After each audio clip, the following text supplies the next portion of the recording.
जी friends, अस्सलाम वालेकुम। Welcome to my channel physics studio. कैसे हैं आप सब? उम्मीद है सब खैरियत से होंगे। स्टूडेंट्स, आज हम नाइन्थ क्लास की जो फ़िज़िक्स है उसमें चैप्टर नंबर 4 उसके बारे में हम पढ़ेंगे। तो स्टूडेंट्स, नाइन्थ क्लास की जो फ़िज़िक्स है उसमें जो हमारा आज का टॉपिक है, it is about the equilibrium. ठीक है, हमने इसमें तफसील से पढ़ना है कि जो ऑब्जेक्ट्स होते हैं वो किस तरह in the condition of equilibrium होते हैं और इसकी टाइप्स क्या हैं, इसकी स्टेट्स क्या हैं। ठीक है, तो हमने इस वीडियो में तफसील से इसको पढ़ना है। इसमें हम देखते हैं कि जो इक्विलिब्रियम है उसमें इसको हम डिफाइन कर सकते हैं कि body is said to be in the equilibrium if no net force acts on it.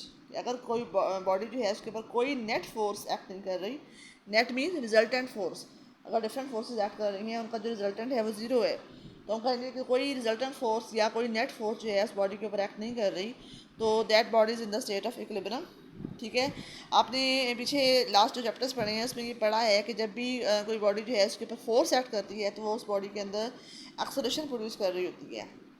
ठीक है, तो इसके अलावा ये भी आपने पढ़ा है कि जब तक कोई एक्सटर्नल फोर्स जो है किसी बॉडी के ऊपर एक्ट ना करे उस वक्त तक वो बॉडी जो है वो in the state of rest होती है या in the state of uniform motion होती है according to first law of motion. ठीक है, तो हम देखते हैं कि जब कोई बुक है टेबल के ऊपर पड़ी हुई है या कोई पिक्चर जो है वो वॉल के साथ हैंग हुई हुई है, तो ये दोनों जो है वो रेस्ट पे हैं। जब तक इनके ऊपर कोई एक्सटर्नल फोर्स जो है वो एक्ट नहीं करती तो ये उस वक्त तक ये ऑब्जेक्ट जो है मूव नहीं करेंगे। जो टेबल के ऊपर बुक पड़ी हुई है उसका वो बैलेंस हो रही है, उसके ऊपर दो फोर्सेस जो है वो एक्ट कर रही हैं। एक उसकी बुक के ऊपर जो वेट फोर्स है, बुक का वेट वो डाउनवर्ड डायरेक्शन में है वो एक्ट कर रही है, और वो टेबल को उस फोर्स की वजह से बुक जो है प्रेस कर रही है अपने वेट की वजह से, और वो एक्शन फोर्स हो गई।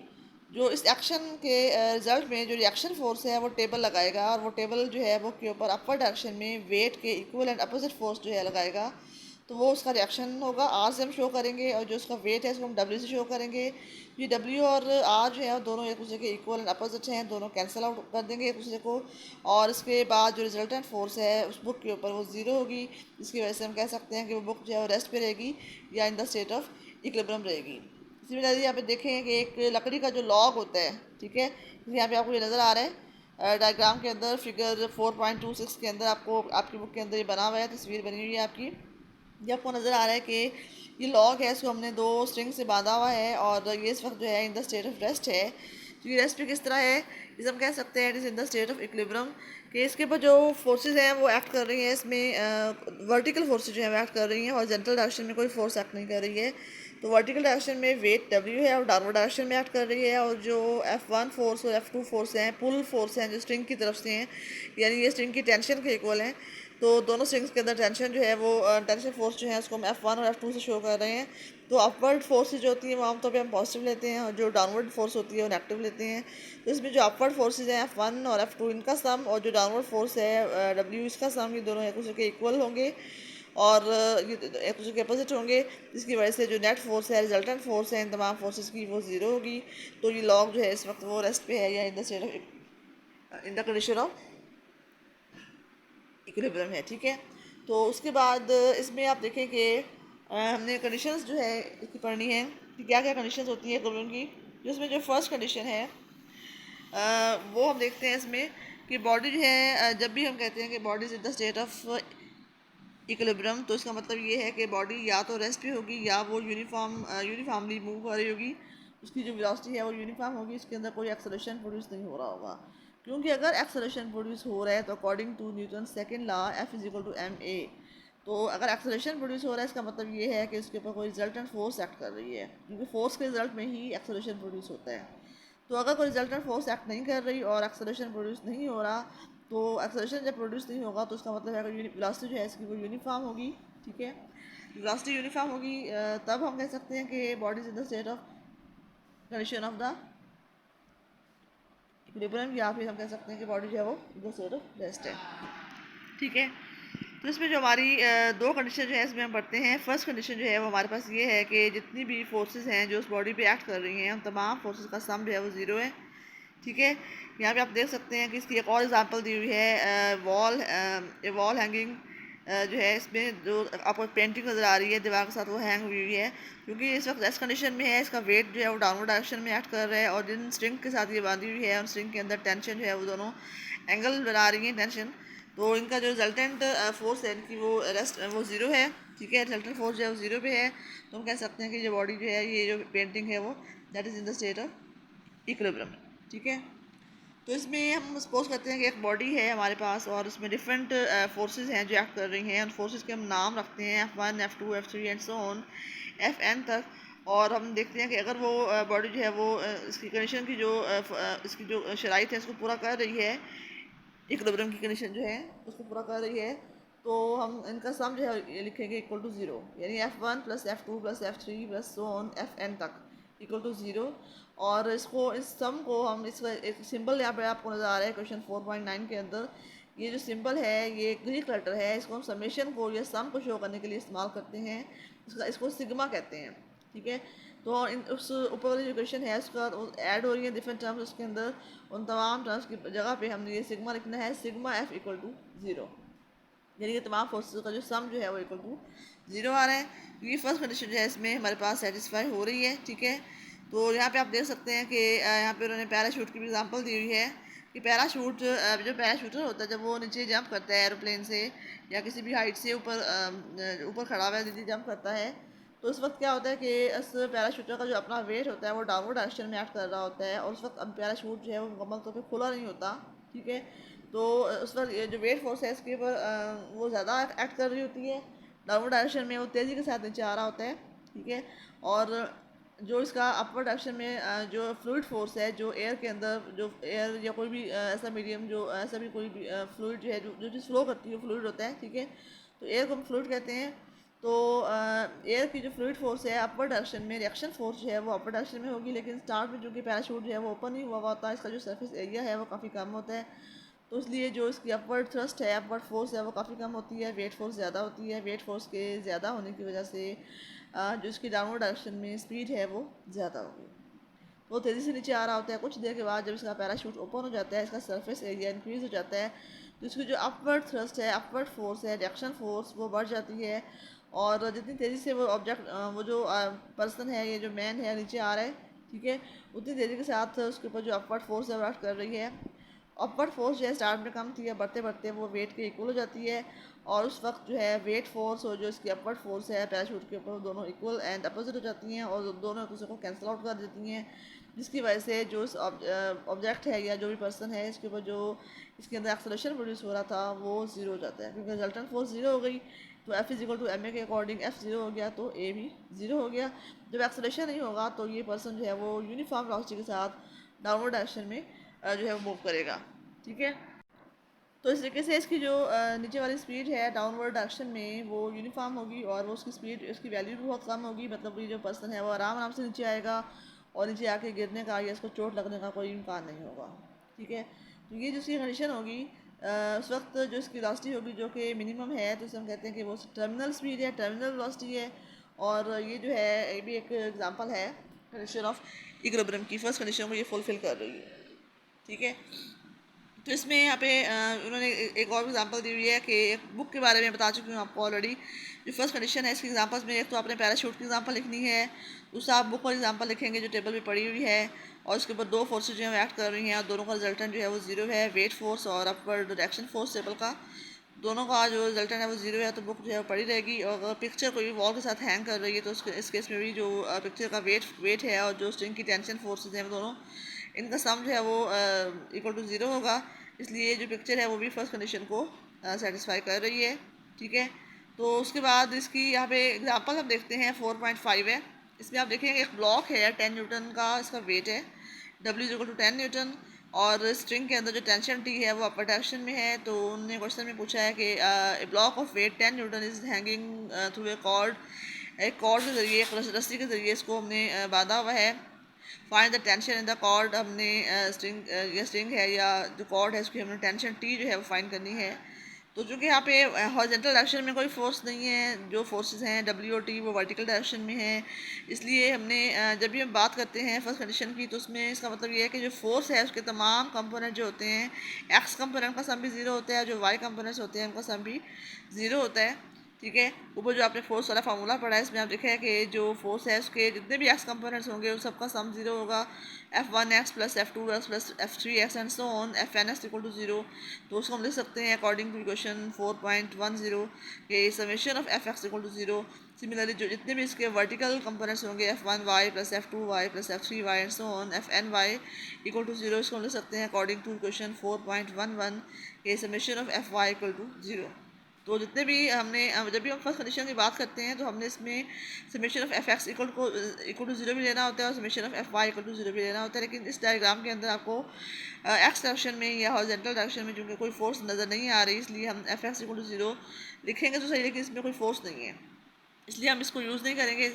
और summation of Fy equal to zero लेंगे तो समेशन इसमें जो अपवर्ड फोर्स होती है फर्स्ट कंडीशन में वो पॉजिटिव होती है और जो डाउनवर्ड फोर्स होती है वो नेगेटिव होती है। तो टेंशन टी जो है वो पॉजिटिव होगी और डब्ल्यू जो है वो माइनस में आएगी, नेगेटिव होगी। तो T minus W is equal to zero. तो डब्ल्यू को आप राइट साइड पे लेके आएंगे तो T is equal to W and W जो है हमें गिवन है क्वेश्चन के अंदर 10 न्यूटन।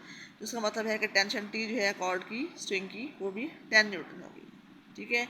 अब आप देखें कि इसमें आपको नीचे एक और फिगर नज़र आ रही है 4.30। इसमें आप दो डायग्राम देख सकते हैं, एक फर्स्ट फिगर है ए में और एक सेकंड फिगर है बी में। तो फर्स्ट फिगर में हम देखते हैं कि इसमें दो फोर्सेस एक्ट कर रही हैं F1 और F2 और इस वक्त इन फोर्सेस के दोनों फोर्सेस जो हैं एक दूसरे के इक्वल अपोजिट हैं। तो इनका जो रिजल्टेंट है वो जीरो होगा, नेट फोर्स जीरो होगी। तो ये बॉडी जो है वो in the state of equilibrium है, रेस्ट की हालत में है, क्योंकि इन दोनों फोर्सेस की जो line of action of force है वो सेम है।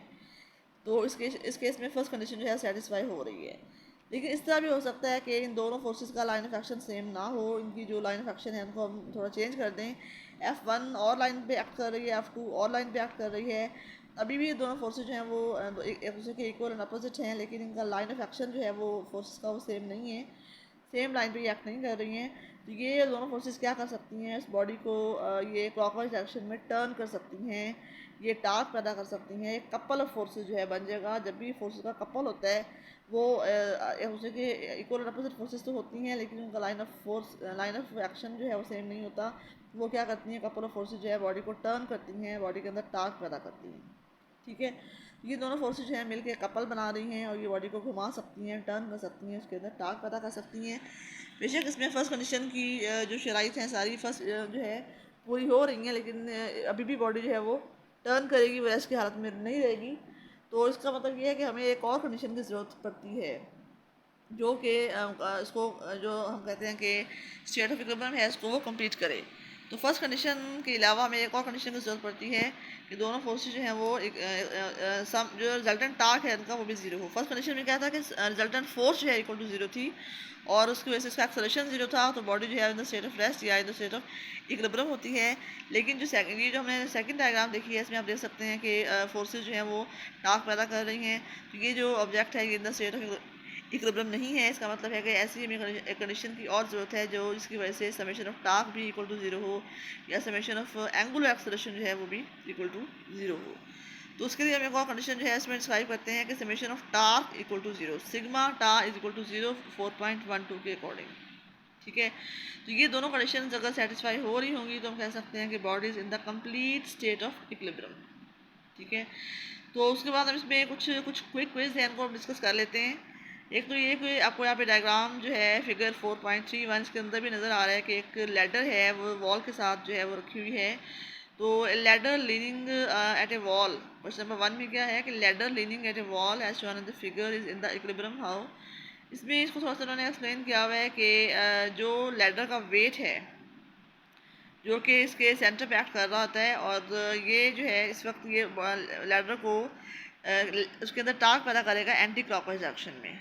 एंटी क्लॉकवाइज टार्क जो होता है वो हम हमेशा पॉजिटिव लेते हैं, जो क्लॉकवाइज टार्क होता है उसको हम नेगेटिव लेते हैं।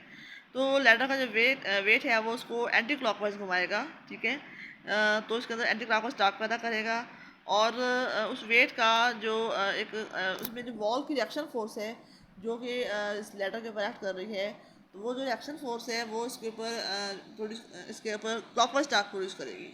ठीक है। तो इस केस में चूंकि लैडर जो है वो आराम से रेस्ट की हालत में रखी हुई है, इसका मतलब ये है कि इसमें जो क्लॉकवाइज टार्क है और जो एंटी क्लॉकवाइज टार्क है वो दोनों एक दूसरे के इक्वल एंड अपोजिट हैं, जिसकी वजह से लैडर जो है वो ना गिर रही है ना आगे मूव कर रही है, बस रेस्ट की हालत में है। तो so it is in the condition of equilibrium. उसके बाद जो सीलिंग फ़ैन है इसका थर्ड क्वेश्चन जो है इसमें आप वो बात कर रहे हैं, ठीक है। तो इसमें सीलिंग फ़ैन के बारे में कह रहे हैं कि does the speed of A ceiling fan goes on increasing all the time, कि अगर तो वो हमने इसका बटन इसका ऑन कर दिया और पंखा चलना जो है शुरू हो गया है तो इसकी स्पीड जो है वो यूनिफॉर्म रहेगी, ठीक है। कांस्टेंट एंगुलर स्पीड होगी इसकी, तो क्योंकि इसके ऊपर कोई नेट टार्क जो है इसको रिएक्ट नहीं कर रहा, नेट टार्क जो है इसका वो ज़ीरो है, जिसकी वजह से जो इसकी एंगुलर स्पीड जो है वो कांस्टेंट रहेगी, it is in the state of equilibrium.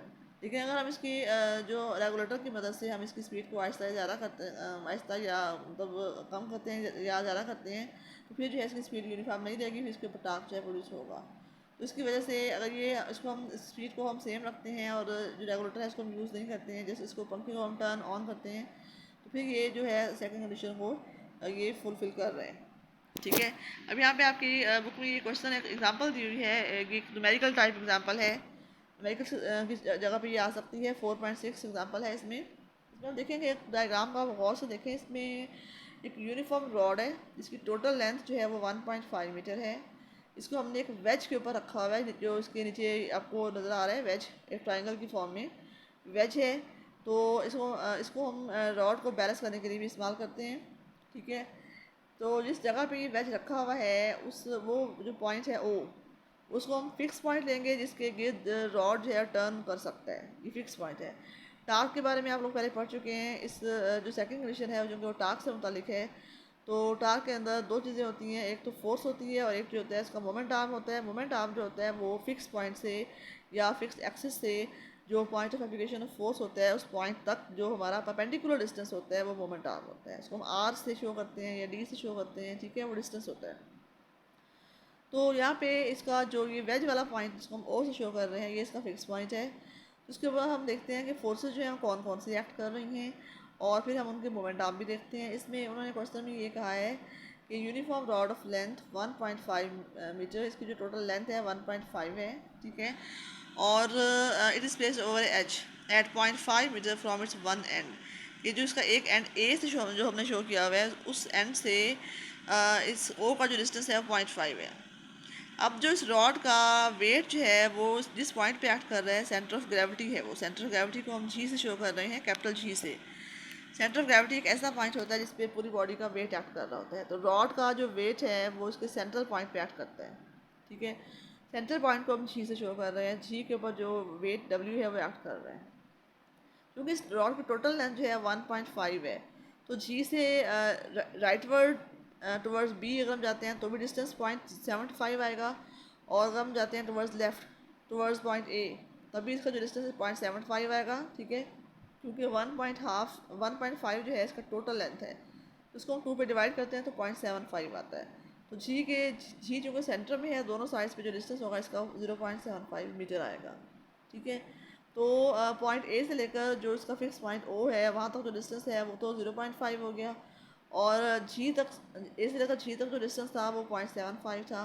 तो हम ओ से अगर जी तक डिस्टेंस फाइंड करना चाह रहे हैं तो 0.75 में से हमने 0.5 माइनस करना है, जैसा कि आपको नीचे स्टेप में शो हो रहा है आपको कि ओ ए जो है वो 0.5 है और ए जी और बी जी दोनों की लेंथ जो है वो इक्वल है, ठीक है। और इसमें आप ओ जी अगर निकालना चाह रहे हैं तो ए जी डिस्टेंस में से यानी 0.75 में से आपने ओ ए का डिस्टेंस जो है 0.5 माइनस करना है, तो 0.25 का डिस्टेंस जो है वो ओ जी का डिस्टेंस जो है वो आ जाएगा।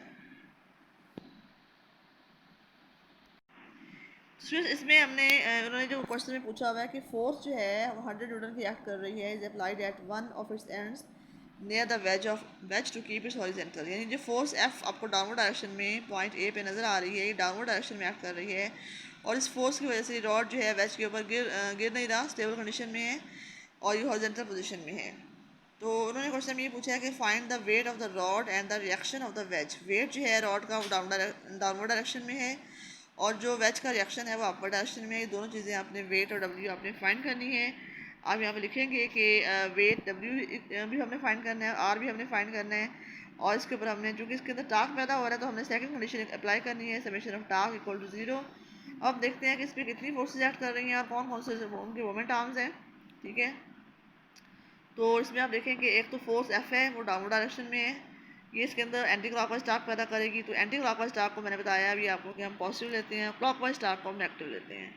तो इसका टार्क जो है एफ़ की वजह से वो हम लेंगे एफ़ मल्टीप्लाई इसका जो मोमेंट आर्म है एफ़ का, और फिक्स एफ़ के जो पॉइंट ए पे एक्ट कर रहा है, पॉइंट ए और ओ के दरमियान जो परपेंडिकुलर डिस्टेंस है वो ओ ए यानी कि वो 0.5 है। तो इसका मोमेंट आर्म जो होगा 0.5 होगा। तो एफ़ मल्टीप्लाई 0.5 ये हमारा फर्स्ट जो है एक टार्क हो गया हमारा। हम यहाँ लिखेंगे एफ़ मल्टीप्लाई ओ ए कर लें और एफ की जगह पे हम लिखेंगे 100 न्यूटन मल्टीप्लाई 0.5। ये हमारा फर्स्ट एक टार्क हो गया, ठीक है। उसके बाद हम नेक्स्ट टार्क देखते हैं। अब नेक्स्ट जो फोर्स है इसकी वो रिएक्शन फोर्स है वेज की आर, और इसका मोमेंट आर्म नहीं है क्योंकि ये जो फोर्स है ये फिक्स पॉइंट से ही पास हो रही है। तो अगर फोर्स जो है वो फिक्स पॉइंट से पास हो रही हो तो उस फोर्स के और फिक्स पॉइंट के दरमियान जो डिस्टेंस वो होता है वो ज़ीरो होता है। इसकी वजह से इसका जो मोमेंट आर्म है वो ज़ीरो होगा। तो यहाँ पे लिखेंगे आर मल्टीप्लाई ज़ीरो।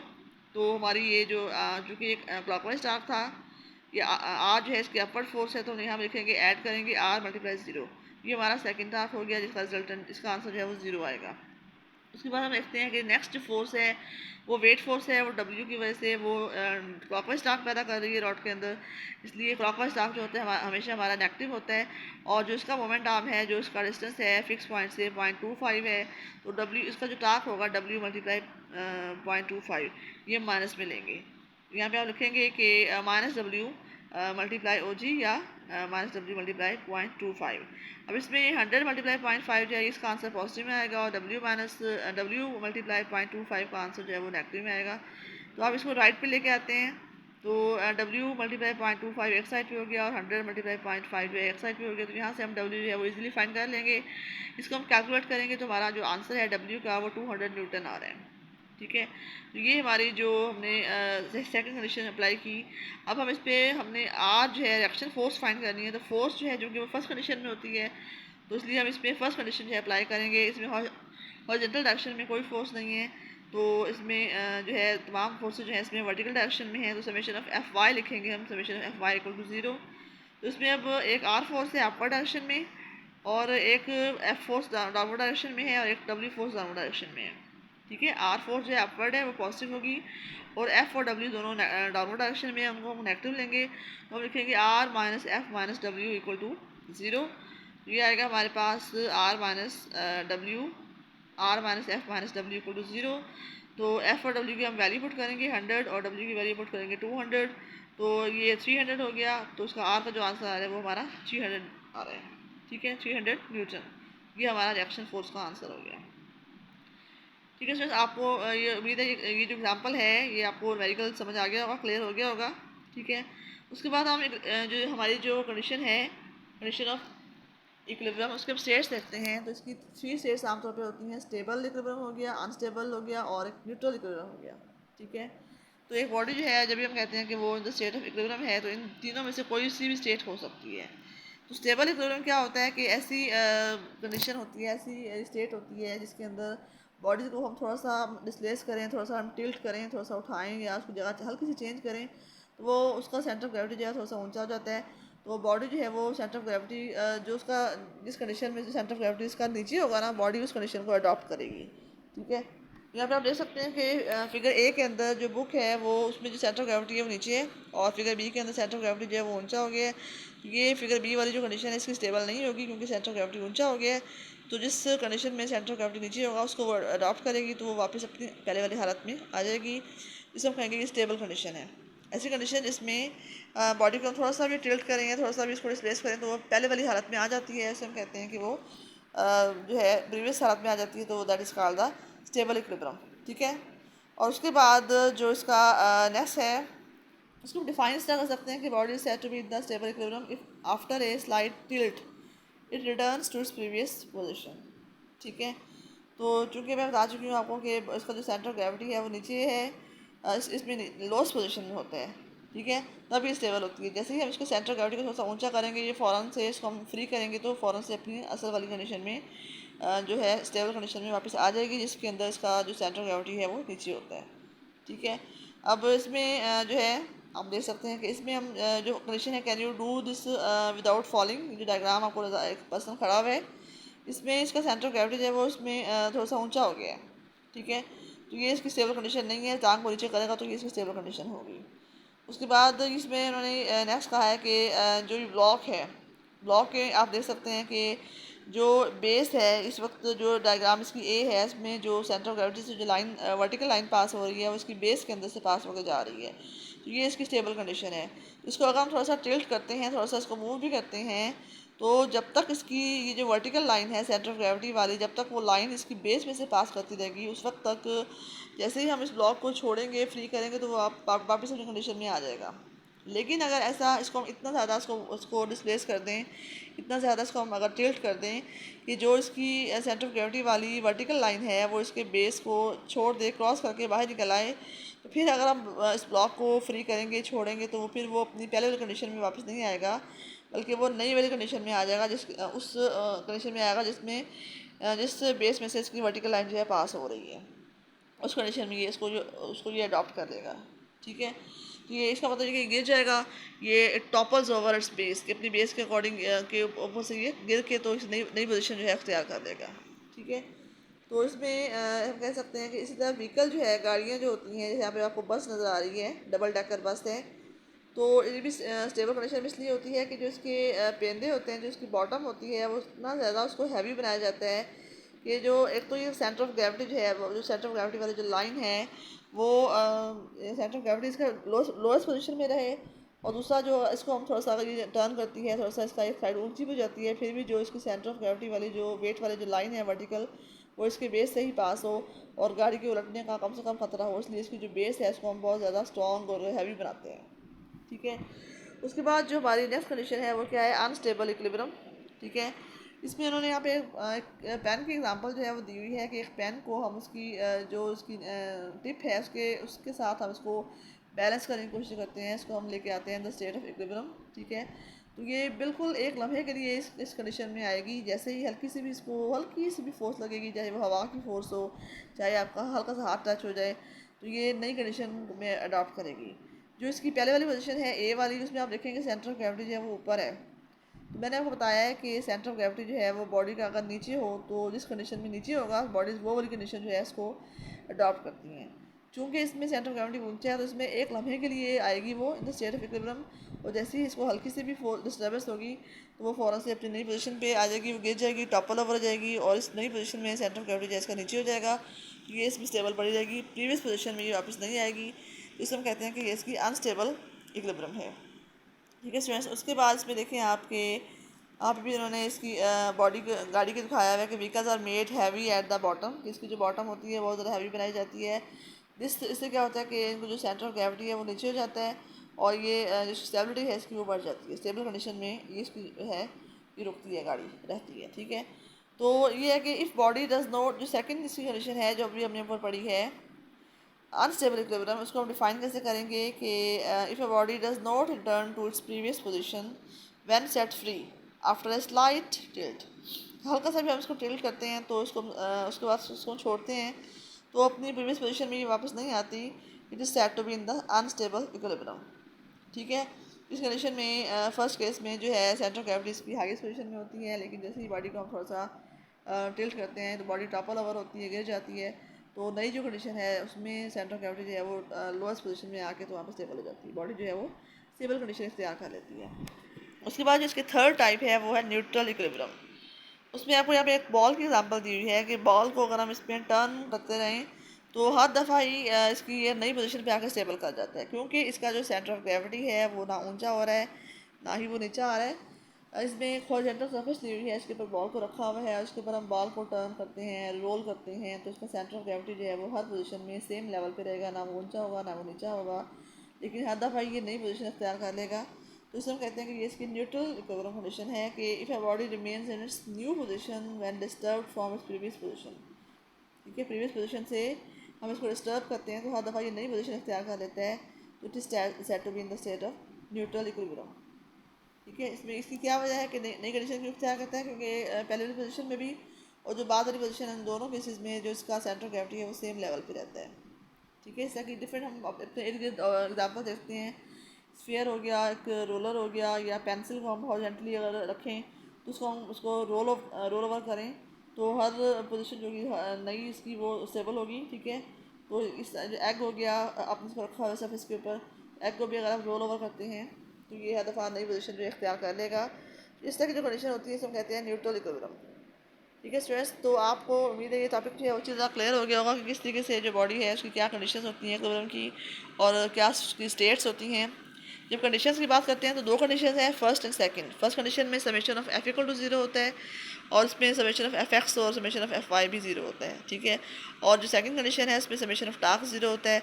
ये इसकी कंडीशंस हो गई। और जो ये अपने स्टेट्स पढ़ी हैं इसमें 3 स्टेट्स हैं, इसमें न्यूट्रल इक्विलिब्रियम है और अनस्टेबल है और स्टेबल, ये 3 इसकी स्टेट्स हैं। तो इसके अकॉर्डिंग जो भी क्वेश्चन आएगा आप उसको सॉल्व कर लेंगे। तो उम्मीद है स्टूडेंट्स आपको ये अच्छी तरह टॉपिक क्लियर हो गया होगा। इसको आप बार बार सुनें ताकि आपको ये अच्छी तरह याद हो जाए और अपनी ये वीडियो जो है दोस्तों को शेयर करें ताकि वो भी इससे फ़ायदा उठाएँ। ठीक है, और इसको आप सब्सक्राइब करें और शेयर करें, लाइक करें। ठीक है, थैंक यू वेरी मच।